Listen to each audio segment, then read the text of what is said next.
ಇವತ್ತು ಸೋಮವಾರ ರವೆ ಇಡ್ಲಿ ಮಾಡೋಣ ಅಂತ ಅಂದ್ಬಿಟ್ಟು ರಾತ್ರಿ ನಾನು ರವೆನೆಲ್ಲ ಹುರಿದು ಇಟ್ಕೊಂಡಿದ್ದೆ. ಅದ್ರ ಜೊತೆ ಹೆಸರುಬೇಳೆನೂ ಕೂಡ ರುಬ್ಬಿ ನಾವು ನೆನೆಸಿ ರುಬ್ಬಿ ಹಾಕೊಳ್ಳೋದ್ರಿಂದ ಪ್ರೋಟೀನ್ ಯುಕ್ತವಾಗಿರುತ್ತೆ ಮತ್ತೆ ರುಚಿ ಅಂತೂ ಅದ್ಭುತವಾಗಿ ಬರುತ್ತೆ ಅಂತಾನೆ ಹೇಳ್ಬೋದು.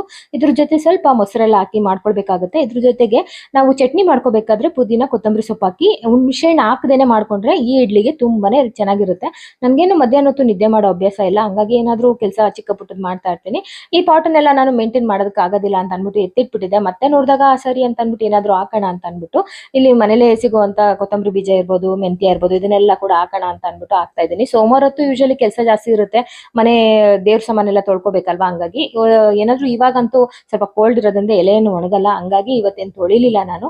ನಂತರ ಆಫೀಸ್ಗೆ ಹೋಗಿದ್ದೆ. ಆ ನಂತರ ಧ್ರುವ ಫೋನ್ ಮಾಡ್ದ, ಹಣ್ಣು ಮತ್ತೆ ಇದೆಲ್ಲ ತಗೊಂಬಾರಮ್ಮ ಅಂತೇಳಿ. ಹಣ್ಣು ತರಕಾರಿ ಎಲ್ಲ ಕೂಡ ತಗೊಂಡು ಮನೆಗೆ ಬಂದೆ. ಅಮ್ಮನ ಮನೆಗೆ ಹೋಗಿದ್ದಾಗ ಇದೊಂದು ಕ್ಲಿಪ್ಪಿಂಗ್ ನ ತಗೊಂಡಿದ್ದೆ. ನಾನು ಅವಳು ಚಾಕ್ಲೇಟ್ ತರಕ್ ಹೋಗಿದ್ವಿ. ನೋಡಿ ಎಷ್ಟು ಚೆನ್ನಾಗಿ ಎಕ್ಸ್ಪ್ರೆಷನ್ ಕೊಡ್ತಾಳೆ ಇವಳು ಅಂತ ಹೇಳ್ಬಿಟ್ಟು. ಇವತ್ತಿನ ವಿಡಿಯೋ ಇಷ್ಟೇನೆ. Thank you for